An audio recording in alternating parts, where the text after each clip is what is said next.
Okay, let's have some fun. Let's sit down. So I want to welcome you to to tell you a little bit about myself. Victor kind of shared some things with you, but he's right. I am a systems guy, and that started when I worked at McDonald's when I was 16. Nobody does a better system than McDonald's. That is, they can have snotty-nosed teenagers actually running a multi-million-dollar business. It's an amazing company, and throughout my entire career, I'm in high-level meetings, and I'm talking about McDonald's. Can you believe that? Because it's just really amazing. Who knows anything about NLP? Okay, right? Do you know what NLP stands for? You have it in your program now. Neuro linguistic programming.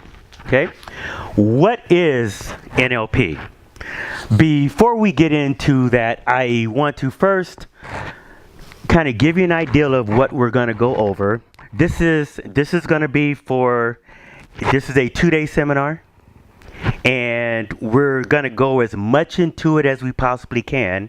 If we can go through the entire thing, then we will. If not, then we will have to come back the next day, and you guys will have to look at me all over again. So is that fair? No. Okay. Alrighty. So what we're going to do is we're going to learn what NLP is. And then we're going to explore exactly how NLP works. And then we're going to use we're going to talk about how to use NLP to communicate better and achieve your desired experiences. Okay? Neuro-linguistic programming, neural of the brain, mind, senses, linguistic is using language to give meaning. Programming, patterns of thought and behavior. That's some fancy light stuff going on, right? And NLP was created back in the mid-1970s by two gentlemen, John Grinder and Richard Bandler. Just a point of fact, I was real envious. One of my best friends got an opportunity to do 6 days of training last week with Bandler himself. And he's a client of mine also, but when he was sharing with me, I was salivating at the thing because they're in Florida for 6 days of human design engineering using NLP, and I was just very, very, very, I wish I could have went. So it was originally designed to study the works of the great therapists, Freud, Carl Rogers, Jung and Satir, Pearls, and Milton Erickson. And what it is a blending of John Grinder's, what you call his linguistic knowledge, and Bandler's, his computer skills. And you have to imagine back in the 70s, there wasn't a whole lot of computering going on. I mean, we're talking about tubes and punch cards and that sort of thing. So, but that was his expertise, and he was high in the field. So the two of them, they kind of blended this technology, and what they were able to do was they analyzed the patterns of these great therapists in such a way to where they could figure out what their work was based on. And just these two guys in the mid-70s, it was groundbreaking technology. Okay, so with this constant observation that they did of how it worked. And quote, I'm saying what worked because that's the whole thing. Their system was based on figuring out what worked and what worked all the time. And so they were able to assemble a collection of proven techniques and strategies, in addition to analyzing and understanding these patterns of what these highly successful therapists, what their work was based on, okay? And to really get into exactly how the NLP works, we need to understand a few things. The NLP comes from the fact, as far as the NLP technology is concerned, it's a, what you say, it's how everyone sees life differently, right? I see life a certain way. You see life a certain way. We all have a certain way based on our experiences of how we see life. And based on how we see that, and those experiences are going to determine what our primary mode of learning is. We have a primary and a dominant mode. We use different modes, but for the most part, we stick with certain ones, okay?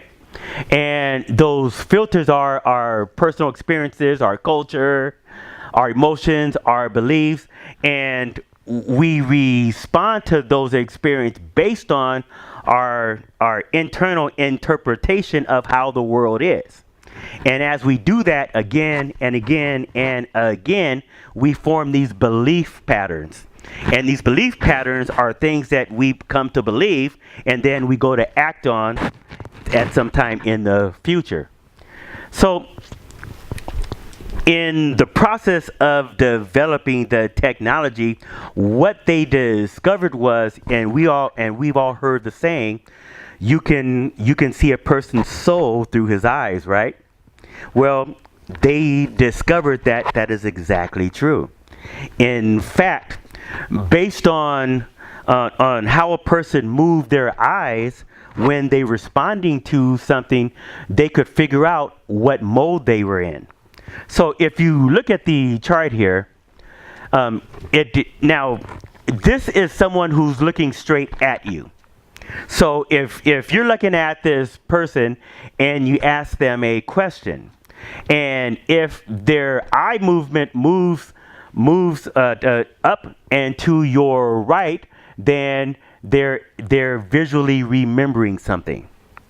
If it moves up and to the left, then they are, let's say, visually constructing something. So they're trying to construct something in a visual manner. If they move from side to side, then that's what we call an auditory mode. And if they move to the right, then that mode is they are remembering a type of a sound. If they move to the left, they are constructing some type of a sound in their mind. And if their eyes move down and to the right, then they're in some sort of an auditory type of form. And if it moves down and to the left, then they're feeling something, or we call that a kinesthetic mode. Okay. And so let's this is a better picture of it, and what I'd like you to do is actually study that, because we're going to do something a little bit later. So I want you to look at this picture. I want you to imagine looking at this picture and imagine someone talking to you and you looking at their eyes. And again, when people look up, they're visualizing. When they look horizontally to the left and to the right, then they're either remembering or they're constructing sounds. When they look downward and to our left, then they're accessing their feelings. And when they look downward and to the right, then they're talking to themselves in an auditory form. So, and these are just a couple of important things to remember. When we access our brain, we usually move our eyes in the particular direction that conforms to that of the part that neurology is at. And the mind and the body are connected in such a way to where you can fool somebody else, but you can't fool yourself. And if you look at these certain keys and tools with people, you can always figure out how they feel about something or how they're going to react to something. If you can do that, then you can pretty much set the stage for whatever it is that you want life to be. If you want to see something a certain way, just pay attention.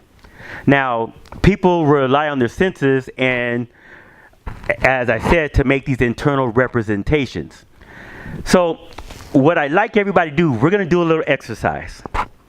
And I would like everybody to pair up. Victor, there's 10 of us, so we're going to take a few minutes. Everybody pair up. And what I want you to ask the other person is this. I want you to ask the person to remember some type of event in their life. Just think of something to remember some type of an event. And I want you to look at their eyes and see where they go. So let's go ahead and take a few minutes to do this. You guys pair up together, and we have an extra person over here. No, Victor's going to do the camera. We have an extra person over here.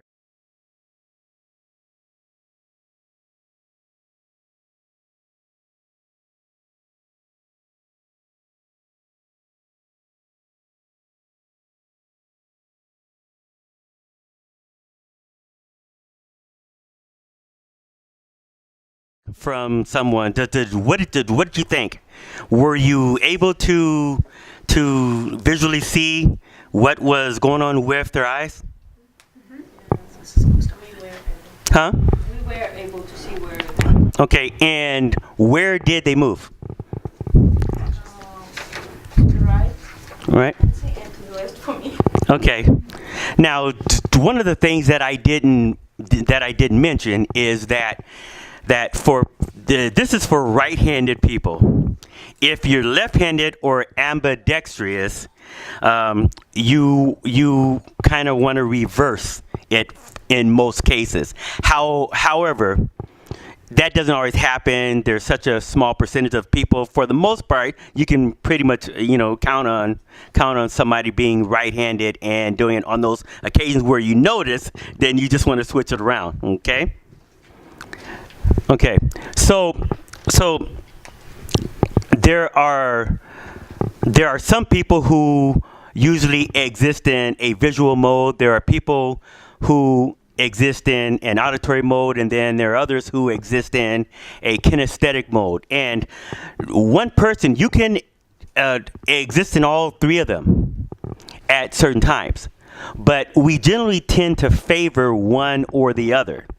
So there are things that you can do if you just watch them, and we're going to talk about those a little bit later.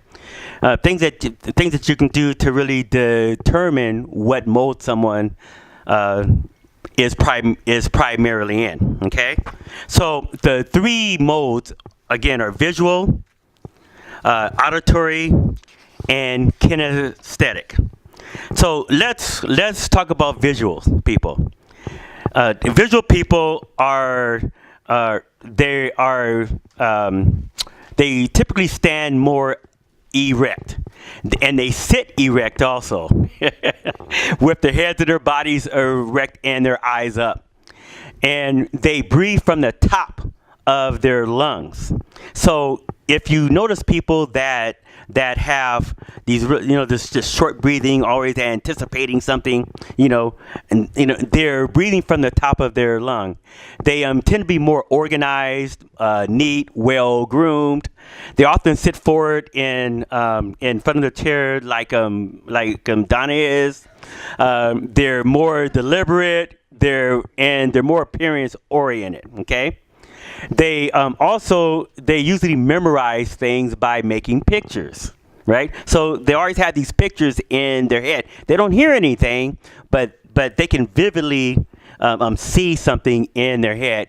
They often have trouble remembering verbal instructions. You know, if you've ever known those people that they can't remember the last thing you said 2 minutes ago, there's a slight chance that they're probably visual people. Okay, they get bored by long verbal explanations.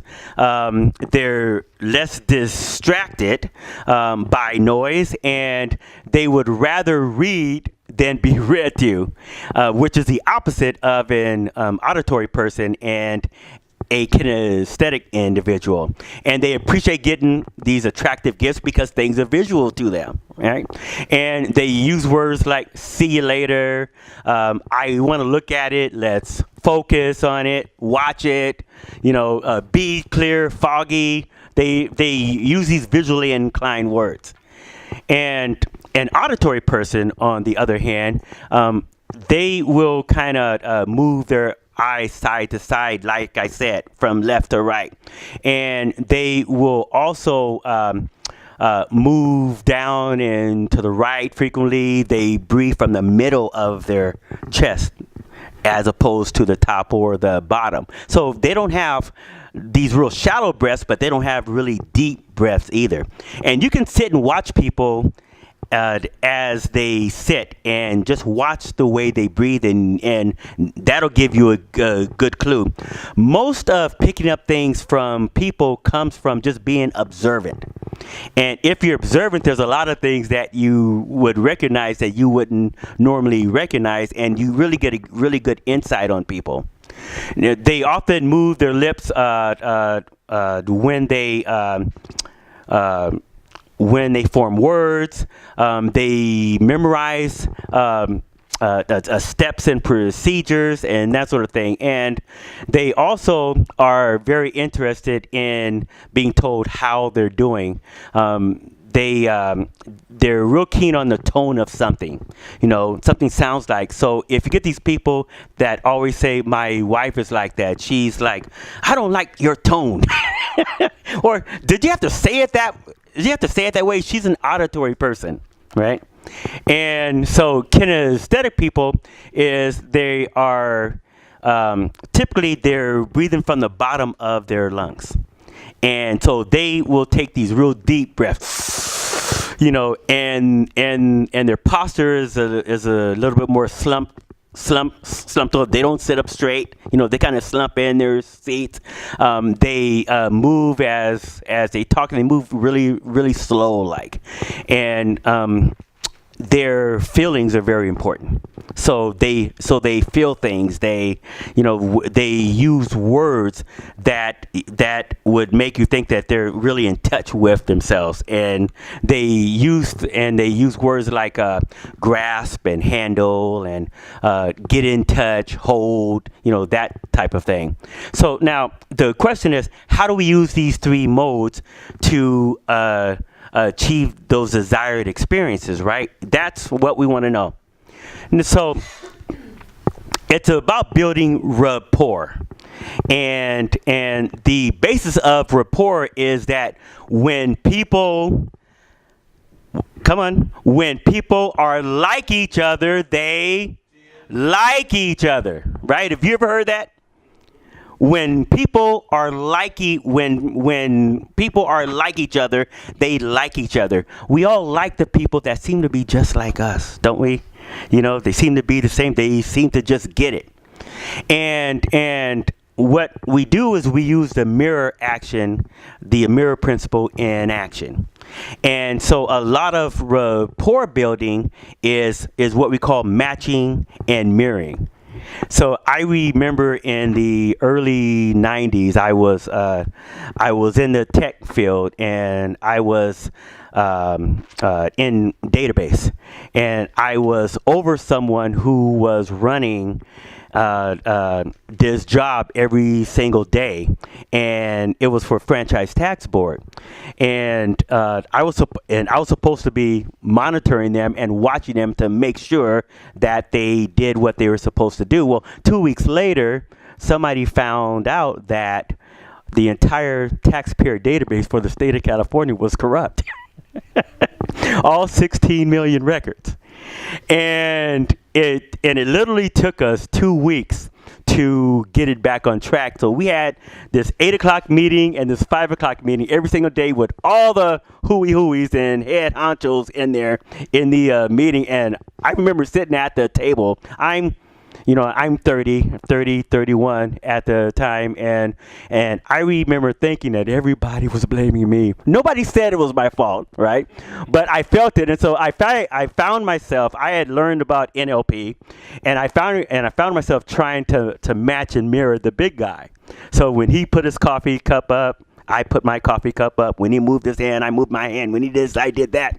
I was trying to get in rapport, to build that relationship. And it actually worked. When I actually, then you can lead them. So then after you build rapport with people, now you can lead them to do what you want to do. And so I would do something else, and then not only would he do it, but 3 other people on the table would actually do it. So I didn't know I was building rapport with a few people. So that was quite interesting. 6 elements of building rapport. Match the modality. So match the tonation, match the, get in touch with whether or not they're visual, kinesthetic, or auditory. You want to match their modality. The second thing that you want to do is you want to physically mirror that person's physiology. That's what I was doing when the person picked up his coffee cup. I picked mine up. When he moved this way, when he just slouched back in his chair, I slouched back in my chair. I was actually matching his physiology. You want to match their voice, their tone, their tempo, and their volume. If somebody's talking like this, then you talk like that. If somebody's talking like this at a whisper, then you talk at a whisper. You want to match their tone and their feeling. People get the feeling, and what you don't realize is when they leave you, and that person says, I really like that guy. He's just like me. Have you ever done that with someone? You had a good talk with someone and you just felt like you guys were such kin? You didn't know it, but you guys were matching and mirroring each other. He was matching you or you were matching him, one of the two. But we do it all the time, but by hit and miss. So I'm trying to show you how to do it each and every time. So for match their breathing, you can tell how someone is breathing. If someone is taking deep breaths, you take deep breaths. If they're taking shallow breaths, you take shallow breaths. You're actually matching them, and your physiology is actually meshing with them. Match the size of the pieces of the information. This is important. They don't talk about this a lot, but this, it is really, really key. If they're big picture people, they don't like details. So don't give them details. If they like details, don't give them the big picture.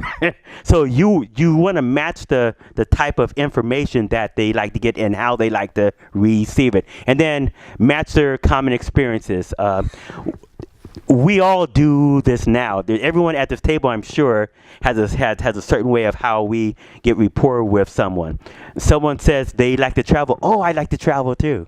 Someone says this, oh, I like to do that. That's the way that we normally do it, but there are other ways that in addition to that you can almost 100% of the time get rapport with someone by adding those other pieces. Okay? Now, have you ever matched and mirrored a prospect, say 5 to 10 minutes? And when you do that, this is how you will know whether or not you're in rapport with them. If you match and you mirror them for 5 to 10 minutes, and then you try to lead them, and now if they're matching you, that lets you know that you're in rapport with them. If they don't, then you're not. So just go back to square one and start matching and mirroring and matching their tonality again. Okay? So what to practice when you leave here? If you all want to practice building rapport with someone, then here's some steps that I want to give you. establish rapport with as many people as you can over the next coming week. For example, practice where, when you go to the restaurant, at work, practice building rapport with the waiter, practice rapport. There are certain things that you can do. Instance, I did this in my early 20s. I was in a hotel bar, and I was trying to match and mirror this woman that was sitting at the bar, and I don't think I did it right, because I think she got a certain impression that I didn't want her to have. She might have thinking maybe I was a little feminine. So you want to be careful how you match and mirror someone. So, and with practice, you can do it. Match and mirror someone that's near you in a restaurant, wherever you are. Walking down the street, match and mirror somebody. You're sitting somewhere, match and mirror somebody. Just consciously practice it when you think about it.